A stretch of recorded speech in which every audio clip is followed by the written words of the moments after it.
നമ്മുടെ രാമൻ നീണ്ട തപസ്യയ്ക്ക് ശേഷം തിരിച്ചെത്തിയിരിക്കുന്നു എന്ന് പ്രധാനമന്ത്രി നരേന്ദ്രമോദി. അയോധ്യയിലെ രാമക്ഷേത്രത്തിലെ പ്രാണപ്രതിഷ്ഠാ ചടങ്ങിന് ശേഷം പൊതുസമ്മേളനത്തെ അഭിസംബോധന ചെയ്ത് സംസാരിക്കുകയായിരുന്നു അദ്ദേഹം. വർഷങ്ങളുടെ പോരാട്ടത്തിനും എണ്ണമറ്റ ത്യാഗങ്ങൾക്കും ശേഷം നമ്മുടെ രാമൻ വന്നിരിക്കുന്നു എന്ന് മോദി പറഞ്ഞു. വൈകാരികമായ നിമിഷമാണ് ഇതെന്നും രാമവിഗ്രഹത്തിന് സമീപം ചെലവഴിച്ചത് വൈകാരിക നിമിഷമാണ് എന്നും മോദി പറഞ്ഞു. രാമലീല ഇപ്പോൾ ടെൻറ്റിലല്ല, മഹത്തായ മന്ദിരത്തിലാണ്. പുതിയ ഇതിഹാസം ഇവിടെ കുറിക്കുകയാണ്. രാമക്ഷേത്രം യാഥാർത്ഥ്യമായിരിക്കുന്നു, പ്രധാനമന്ത്രി പറഞ്ഞു. സിയവാർ റാം ചന്ദ്ര എന്ന് പറഞ്ഞുകൊണ്ടിരുന്നായിരുന്നു മോദി തൻ്റെ പ്രസംഗം ആരംഭിച്ചത്.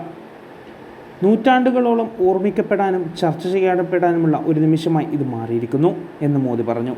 2024 ജനുവരി 22 ഒരു തീയതി മാത്രമല്ല, ഒരു പുതിയ യുഗത്തിൻ്റെ തുടക്കമാണ്. രാമക്ഷേത്രത്തിൻ്റെ നിർമ്മാണം ആളുകളിൽ ഒരു പുതിയ ഊർജ്ജം നിറച്ചു എന്നും അദ്ദേഹം പറയുന്നു. അതേസമയം രാമക്ഷേത്ര നിർമ്മാണത്തിലെ കാലതാമസത്തിന് ശ്രീരാമനോട് ക്ഷമാപണം നടത്തുന്നതായി മോദി പറഞ്ഞു.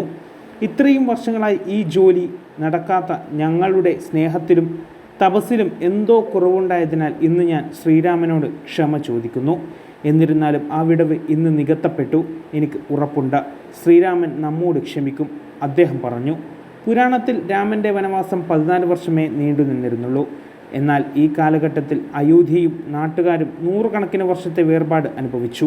നമ്മുടെ തലമുറകളിൽ പലരും ഈ വേർപാട് അനുഭവിച്ചിട്ടുണ്ട് എന്നും മോദി കൂട്ടിച്ചേർത്തു. ശ്രീരാമൻ്റെ അസ്തിത്വത്തെ ചൊല്ലിയുള്ള നിയമയുദ്ധം പതിറ്റാണ്ടുകളായി തുടരുകയാണ് എന്നും നീതി നടപ്പാക്കിയതിന് ഇന്ത്യയിലെ ജുഡീഷ്യറിക്ക് നന്ദി അറിയിക്കാൻ താൻ ആഗ്രഹിക്കുന്നുവെന്ന് മോദി പറഞ്ഞു. ഇന്ന് പ്രഭുരാമൻ്റെ ഭക്തർ ഈ ചരിത്ര നിമിഷത്തിൽ പൂർണ്ണമായും ലയിച്ചിരിക്കുന്നുവെന്ന് എനിക്ക് ഉറച്ച വിശ്വാസവും അപാരമായ വിശ്വാസവുമുണ്ട്. ഈ നിമിഷം ദൈവികമാണ്. ഈ നിമിഷം എല്ലാറ്റിനും പവിത്രമാണ് അദ്ദേഹം കൂട്ടിച്ചേർത്തു.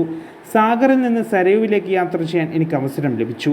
രാമനാമത്തിൻ്റെ പ്രഭാവം എല്ലായിടത്തും ദൃശ്യമാണ് എന്ന് മോദി പറഞ്ഞു. News desk one India Malayalam.